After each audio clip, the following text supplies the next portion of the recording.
Alright, what's up y'all, LakerFan here. As looks about title today's video, we got 6'7" versus 6'8" versus 6'9", which is the best lockdown build in NBA 2K23. So, for today's vid, as you can see, we have 3 of these plotted out between the 6, 7, 8, and 9, and we're going to go over all these and talk about the pros and cons between them all, and obviously toward the end, kind of discuss what I actually believe is the best one between the 3 of them, kind of power rank them 1 through 3. So, we're going to get straight into this. I hope y'all enjoy. If you do, for to drop a like, sub for new time noties, all that good stuff, and like always, try to one to 2,000 likes.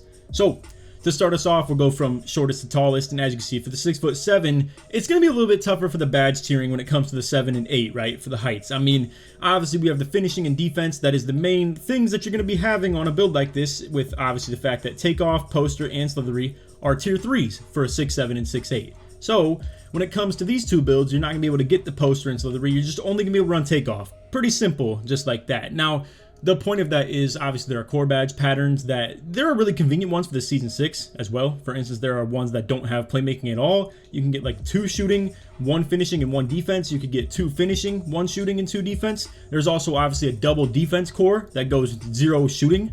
I believe there's also a new defensive core where you can get double defense, and I think it's no finishing, 1 shooting, 1 playmaking. That would be pretty fire for these smaller lockdown builds where, as you can also see, you have things like Challenger, Clamps, Glove, and Interceptor all in the tier 3. It's going to be really tough to get stuff like this. So, the pros to being 6'7", as we all know by this point in the year, I'm just here to obviously go over it and talk about, like, in a deeper, detailed sort of way, what are the pros and cons of each height. And obviously for 6'7", it's the fact that you can get 97 prim D with 87 speed. That is pretty elite while still being a really tall wing. And obviously you got really good contest on the 97 prim, the 7'4" wingspan. You also get 85 3-pointer even at max wingspan, which is a pretty fire thing to have in general. Unlocks some really good jump shot bases, and obviously just jump shots in general between that Tobias base that I've actually showed you guys pretty recently. And then again, you probably want like something like 86 dunk for the gold takeoff and the pro contact, etc., etc. Obviously, you can't run poster, but it's still possible to get them. And with a build like this too, with a 75 close shot, you could have the fast twitch and fearless finisher in the tier 2 as well. That is one of the pros of being 6'7" and 6'8", is that you get fast twitch also in the tier 2 rather than tier 3. And yeah, I mean, for playmaking on all these locks, it's going to be pretty minimal. I mean, all we're doing is 75 pass accuracy.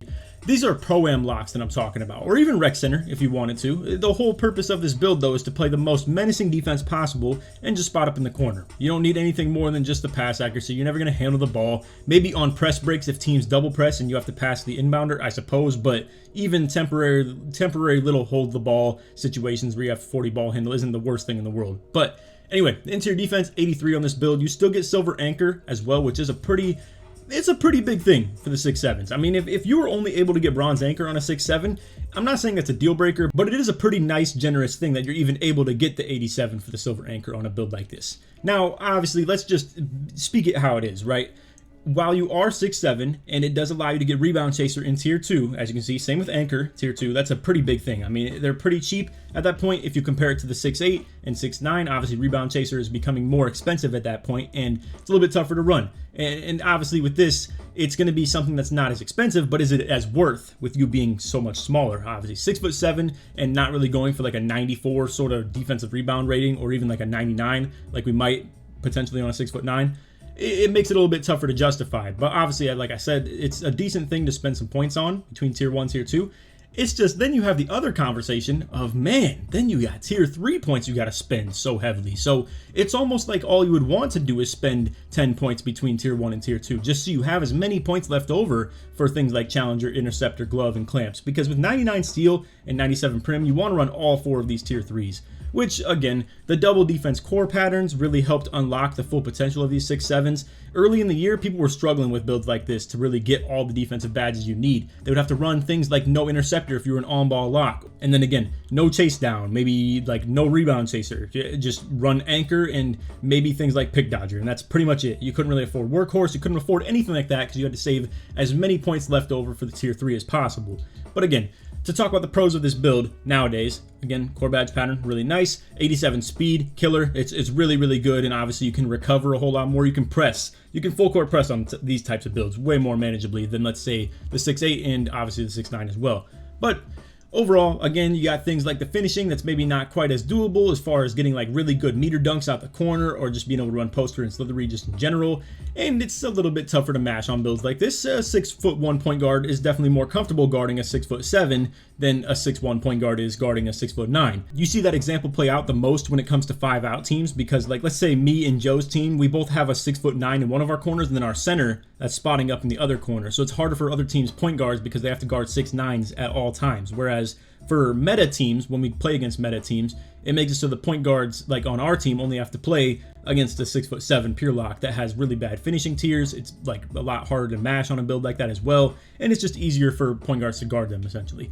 But for the takeover options on these smaller builds, we're going to be recommending perimeter badge drop. It's very obvious like that you're going to be able to get more steals, so to drop their unpluckable becomes even more valid. And then I would not recommend doubling up on this. I know it's been a minute. I actually tested this last year. I didn't even test it this year. But if you double up on perimeter badge drop, it doesn't even actually drop their unpluckable by 2 levels or their, you know, etc. badge by 2 levels. It's only 1 even still. But again, that was last year. I still advocate for doing this though, where you run extreme clamp secondary and prim badge drop primary. And then moving along into our next build, we have the 6'8". So this one is all about versatility. It's actually the ultimate bridge between a 6'7" and a 6'9". So as you can see with the 6'8", we unlock the ability to still run 95 steal, which is gold glove. We have 92 perimeter defense, which is gold clamps, and then we have 93 block, which is gold anchor. And then even still, we have 94 defensive rebound with, like, you know, the Hoff box out beast and the gold rebound chaser, etc., and a really good defensive badge count too with 31.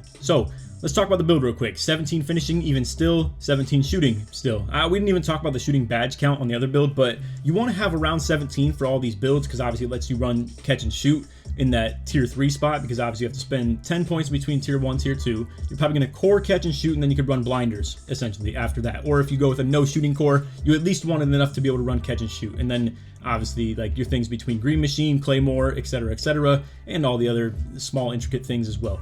Now with 83 3-pointer, it is kind of nice. You're actually able to get agent 3 on silver. I will say, even though you may think, oh, Laker, I got 40 ball handle, I'm never going to do anything out the corner or anything like that and fade from 3, it's actually very possible. I've seen IQ do it on our team, and I've seen so many backends do it with no ball handle. And the real key to that is honestly just acceleration. It's so fire to have this at 81 level while still having silver agent 3 with 83 3-pointer. You can definitely fade with this stuff, man. And again, 86 dunk once again for the gold takeoff. But again, we have that 6'8" problem, no poster, no slithery. It's just going to be something you have to run. Unless you core badge one of them, in which case I'd probably do poster, and then you could really get like viable out the corner with that dunk meter stuff. But again, 92 prim, 95 steal, 93 block, 94 D-board. You got good speed, you got good acceleration still, 80 vertical. Not perfect, obviously, it's a little bit tough, but with a build like this where we're not really planning to play truly 100% versatile, it's at least okay to have 80 vert. And I honestly think that's just what you have to settle for if you're going with a build that only gets pro contact dunks anyway. I don't think it's worth going 82 plus vert unless you have like the 93 dunk or 92 dunk as well. But anyway, to speak about the pros of this build as opposed to the 6'7", it's not that far off on a like fall off of your perimeter defense. It's still going to be gold glove and gold clamps, gold challenger, all types of stuff like that. And it gives you a lot more versatility in that aspect, where when you have this Hoff box out beast, when you have this 93 block with the gold anchor, etc., and the gold rebound chaser, you can actually switch on to bigs pretty doably. And also having 81 interior defense while still having good vert, it definitely makes it possible to do stuff like this. And I think the case to be made for this is if you play with this as your lock and then a 6'9" build that we're going to showcase next as your back end, it can really be versatile as far as the styles of defense you play. You can do front back, you can fight through, you can do all types of stuff between switching, how me and IQ do on our double 6'9" duo as far as our lock and back end. And that's actually what we're going to showcase next, is the viability of a double 6'9" duo on your back end and lock, and just a 6'9" lock, period. But anyway, once again, with this build, we're going to suggest to run perimeter badge drop and extreme clamps as the secondary. Now, in this 6'8" range is where you start to unlock the, rim takes and stuff like that, because your block rating gets high enough. If you feel like you play super versatile and you end up on the back end pretty consistently and just play pure sides between you and your duo on the pick and roll D, you could viably justify the fact that you maybe want to run secondary rim take, because this does get you a lot of takeover progress if you get blocks. It depends on if you get a lot of blocks or not. But you having gold anchor makes it very doable to do that. So I would just stay on the lookout for that. Obviously, your secondary is more so just about getting your takeover faster, in my opinion. The only other perk it gives you is if you start saving for double, or if you obviously are getting team takeover activated quickly and consistently, but that's not very often. All right, and then lastly, we have the 6'9" at 6'9", 206, 7'7" wingspan and defined body shape. Now, here's what I actually want to give you guys a cool idea of. If you ever had like 2 of these builds, maybe you and your boy watch my videos and you've seen like IQ with this exact build right here. Pretty much, it's not the 100% identical thing, but it's pretty close. But if you guys wanted to ever try this, the way I do it on my Pro-Am team is I play on a 6'9" that has these identical Prim D, Steel, Block, and Interior D ratings, but then my O board is 94 and my D board is like 81. But all the other stuff is exactly the same, and I got like more vert, more stuff like that just because I'm a pick and roller on offense, and then like ball defender, like I play lock on a 6'9", guarding like literal comp Pro-Am point guards. But my build has no shooting. If you wanted to do this, where you played with a legitimate center, like a 7'2", 7'3" center, right, who just sits the block all day, you guys could play defense the exact same way we do without the drawbacks of a 6'9" inside center, essentially. Now, obviously that means you have no Tonic on the court, who's like a 7 foot something stretch big in the corner that can generate a lot of offense, but you could have 2 IQs right here, where it's, and I'm speaking a lot of Pro-Am vocabulary for you guys, like of just my team, so if you're new to the channel, I apologize for that, but essentially IQs are a guy who plays back end. He plays our power forward, and with that comes the fact that since Tonic is on a 7'2", 7'3", or 7 foot like stretch big in the opposite corner, centers have to guard him. But with this build, point guards have to guard you because of that same reason. Now, if you had 2 of these, someone's just got to be guarded by a point guard eventually. And with 85 close shot, gold fast twitch, and masher, and fearless finisher on gold and stuff like that too, it gets toxic, man. It's hard for point guards to guard builds like this. And with the height and wingspan that you have as well, and the 82 3-pointer still being for the green machine, etc., etc., or if you even want to run silver deadeye too, to just shoot over point guards, it can get kind of greasy, bro. It can get really sweaty. So stuff like this, you can obviously only run Bronze Agent. I would suggest at that point, don't even run it. It's just not even worth. If you've seen the 2K Labs test, silver is definitely the big like threshold to hit as far as that. So that's the one downside that we hit with this 6'9", is the fact that you can't go 83 3-pointer, because if you went down on that wingspan to get your 3-pointer higher, you're then stuck with 89 steal, which takes away that gold interceptor. And that's the whole point, is with you being so big and lengthy and stuff like that with a 7'7" wingspan, you want to still have that gold interceptor for playing lanes. With this, if you went with a 6'9" lock build like this, I highly suggest that you do not go with a back end that's like 6'10", 6'11". You want whoever's on your back end to be extremely comfortable still guarding ball, because you're not going to be fighting through screens very often. If a team is going screens on you, you're switching everything. You're playing pure sides defense, or I don't want to call it sides because it's not exactly what we do. Me and IQ play switch defense, where I'll pre-switch sometimes, where if I'm on the left and the point guard is on the left and the center's on the right and IQ's on the right, I get behind the center early and anticipate the fact that IQ can step up and play the on-ball like role. You could watch our Pro-Am videos sometimes if you ever are new to that concept or ever wanted to try it, but this right here is so viable as far as playing defense. I truly do believe it's the best defensive style in the game. It's why a lot of people get irritated playing against us, because if you do this the right way, it can be an unbelievably good defensive set that you can run. Now, the point of it is essentially to do how it is in the NBA, right? Like if you have a bunch of tall wings and you're forcing, you can switch everything on screens. The wings can guard bigs and they can guard guards. It forces the guard or the big to beat you through ISO. You're not going to get beat in pick and roll and mismatches and catch people fighting through screens and have these little gaps in the defense of people fighting through and you're four-stepping for them. This right here is purely about, can you ISO me on this 6'9" with good perimeter defense, good block, good steal, all that stuff? Can a 6'1" point guard take me to ISO town and just cook me for 3? And the answer very often is no. And also, you guys can both rebound with 94 defensive board. You got 84 offensive rebound to crash on those small point guards as well who have to guard you. And this stuff is toxic, man. It's actually really, really good. And I predicted this from the beginning of the year as well, that double 6'9s would be like the meta. And it definitely is. Now, to be fair, it's not actually the meta, quote unquote. It's not what everybody uses because people find this to be invalid. They call it like no skill. They call it, I don't even think the no skill part is really what it comes down to. It's just the fact that other people don't do this. Like the meta Pro-Am teams, they run a 6'7" pure lock. They run a 6'9" back end. They run a 7'2" big man, etc., etc. They don't run double 6'9s at the 3 and the 4 because it's invalid, quote unquote. It just isn't what league players do. It's not what, you know, the 2K league condones either, for that matter. So as usual, they bow down to their lords at the 2K League and play how they want them to, obviously. But if you play the game for fun, I say this is a really fire set to run on defense, where you can go with the double 6-9s on the 3 and the 4. But as a lock build, I really suggest that you have a smaller back end like a 6-9. We already talked about it, but if you have a 6'11 on the back end with you guarding ball in a 6'9, that's when stuff will get really tough, bro. Like that 6'11 better be really good on his sticks, like for guarding small point guards in the ISO, because that's the problem. A 6'11 will get cooked if you're guarding ball with it in that situation and you switch the 6'9 to the back end on a screen. That's where you don't want people to even have that type of a mismatch anyway. And it's why a lot of teams that play against us, they have their big man just go down to the paint instantly and don't even run a screen. But again, if that's what you encourage, is the fact that you don't want to have to run through screens, I highly suggest that this 6'9 build is by far the best one in the game, because it will literally just come down to, can you guard point guards in ISO?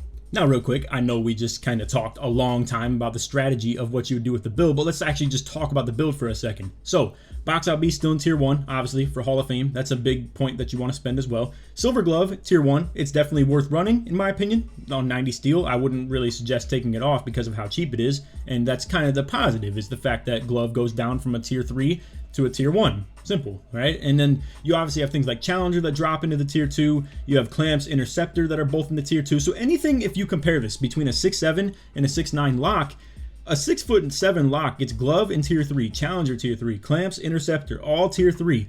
On these builds at the 6'9, they're all Tier 2 or Tier 1. Now the Tier 3s that you're going to have, you want to run at least 2 of them. You're going to be running Anchor and Rebound Chaser. You core one of them, you run the other, then you have plenty of badge points left over to spend. I think it's very doable to run the defensive badges that you need on a build like this with 1 defensive core. I don't think you need 2. When IQ runs 2 core badges on this exact build, pretty much, it ends up with him just like pretty much having to run Pogo Stick. I mean, you don't really need things like Menace. In my opinion, you don't really need things like Workhorse either. You definitely don't need Pick Dodger because you're going to be switching every screen. And then essentially, here are your key badges. You need Box Out Beast, Glove, Challenger, Clamps, Interceptor, Chase Down, and then Anchor, Rebound Chaser. Those are your must-haves, in my opinion. And you can definitely afford all of them as long as you're willing to put in a couple defensive badge points as well. So all that is plenty good. 80 vert also, in my opinion, plenty good. And even if you guys still play with like a legitimate center, you can just send a lot of rotates as well. You can rotate to his corner, send your center down to the PNR defense, and then we have different sets and stuff that we call breakout. It's really just a 2-3 defense essentially from that point. So if your center gets put in the PNR, you can just camp him in the paint and front the corners and give up any cuts, and you just send them down to the big man, and you go 2-3 from there after sending that rotation. So also, I didn't even mention the finishing badge tiering. I mean, we already talked about Fast Twitch, Fearless, and Masher, right, as far as the combo for that. But I mean, man, Takeoff in Tier 2 and Slithery in Tier 1 is such a great experience for like being able to actually contribute on the offensive end. If you guys have seen our Pro-Am games and how IQ contributes out that corner with the dunk meter, it's so helpful on offense to have someone like that in your corner. So as far as the takeovers go, let's talk about this for a second. I would maybe vouch for the idea of running Extreme Clamps as your primary on a 6'9", because Prim Badge Drop is a little bit tougher to like vouch for on a build like this. Or you could even maybe vouch for the enhanced jump shot contest, right? Now here's the thing, right? I would only maybe suggest that for the sake of if you're playing like very consistently back end, and maybe the back end can just get like good contest. The thing is though, if you're someone that is going to play this defensive style, we go 2 6'9s on ball and back end. What you can also do that me and IQ do is we have IQ, if he gets takeover, he goes to guard on ball and I go to the back end. And then otherwise I'm just taking ball at all times anyway. But yeah, if you had 2 of these between you and your other duo, you could just literally go whoever has more takeover or just takeover active can guard ball. Whoever doesn't, just go back in. And with that, I would also suggest that you guys both run stuff blocks potentially as your secondary. You just get more takeover for it in general. And again, you're bigger, you're going to be guarding the paint more consistently, and it's just going to be good takeover progress if you do get those blocks as well. So that's what we're looking at as far as this stuff goes. If you ever wanted to play around with maybe trying the build with 99 defensive rebound and upping the weight a little bit, it is also possible. If you ever wanted to try playing around with upping your strength, if you don't feel comfortable with that too, it's also possible. But you'd have to take a couple hits here and there. And I think every level that we have right here, and also the O board is very nice to have too. If you wanted to take anything off though, I would suggest probably offensive rebound to be able to get either more strength or more vertical, because as you can see, you can just drop it to like 76 and get your strength to 76 too. Get like the silver brick wall threshold. Not that you're going to run it very likely, but it's still an option. But that's just a simple, quick little revision idea that you could have with it. But besides that, playmaking badges, I mean, you probably just run break starter and floor general and then like bail out on bronze. Simple. Maybe bronze hyperdrive too. But anyway, that is our video. So let's explain now in our power rankings which is the best. So by all measures, I think the 6.9 is the best. I think you guys could tell by the way I'm reacting to things and just the system, but that is the problem. The system needs to be in place. If you have the double 6.9s, that's where I think it's fire. And I think if your back end is very comfortable with guarding ball, if that's in his skill set and his repertoire, I think that's a really good defensive set to run. 6.8 can do both. And I think at the end of the day, though, I'm going to call this the worst of the three because 6.7s can really wreak havoc as well with that 99 steal, 97 prim, and it's just for the ego locks, like the fight through dudes, the ones that love to fight through screens and just make things a problem, let their 4 only step when they need to. Their 4 can play lanes a lot more viably as well on the backside, so you can't really send as many corner cuts and, you know, wing cuts and stuff like that because the 4's there just hawking the whole time. The pick and roll is not free. You also don't give up any easy rim runs because of this style of defense where it's very front back. It's much more crabbable though, if you ask me. But obviously, you're not going to get ISO'd on a 6.7. Point guard will never dare to even do that. They're just going to always consistently use screens or shift over to their 2 guard and pass the ball that way. So this build phases point guards out of the game the best. This 6.9 over here, if you have 2 of them, phases a whole team out of the game the best, if you ask me, and forces teams into just playing into your hands of only being able to ISO you. But again, it's all preference. Me personally, though, if I had to pick, I'm saying the 6.9 is the best, 6.7 is the second best, and then 6.8 is unfortunately the third best. It's a still really good build, though. I love the fact that it's so versatile, and arguably, you could even play the same way on this 6.8 as you could on a 6.9. It's just, unfortunately, offensively, you can't really contribute in that same exact way of the fact that you can't really run slithery, takeoff, and poster like you could on a 6.9 very easily, and still even run things like fast twitch, fearless finisher, super good close shot rating and stuff like that too, and just be a paint masher, be a problem for small guards to defend. And I mean, the 6.8 still is, but it's not at the same level as a 6.9, obviously. But then yeah, I mean, defensive tier badge as far as that stuff goes too. I mean, you still have to run 4 tier 3s if you want to play the same way. That's what I'm saying. It's in theory, it's very possible to play on a 6.8 in that same way as a 6.9. But the fact that Clamps and Challenger move up to a tier 3, and now you have to run 4 tier 3s instead of 2 of them, as opposed to the 6.9, that's why it's tough to vouch for the 6.8, because it's just bad steering. It's so hard to play with. But that's my take on the video. I hope y'all enjoyed. If you did, for to drop a like, sub if you're new to them noties, good stuff, and like always, try this one to 2,000 likes. If you made it to the end of the video, put any of these heights that you actually like the most. You can either put 6.7, 6.8, or 6.9 in the comments, so it supports me all the way through. But anyway, that's all. Appreciate you guys watching. If you want to see videos like this on like centers and talk about maybe like a 7'3" versus 7'2" versus 7-footer, something like that, feel free to let me know. Same with point guards. I think point guards are pretty one-dimensional though. I think it's really more just 6'1" versus 6'1" versus 6'1". But anyway, that's my take on it. I hope y'all enjoyed. Other than that, take it easy, man. Peace.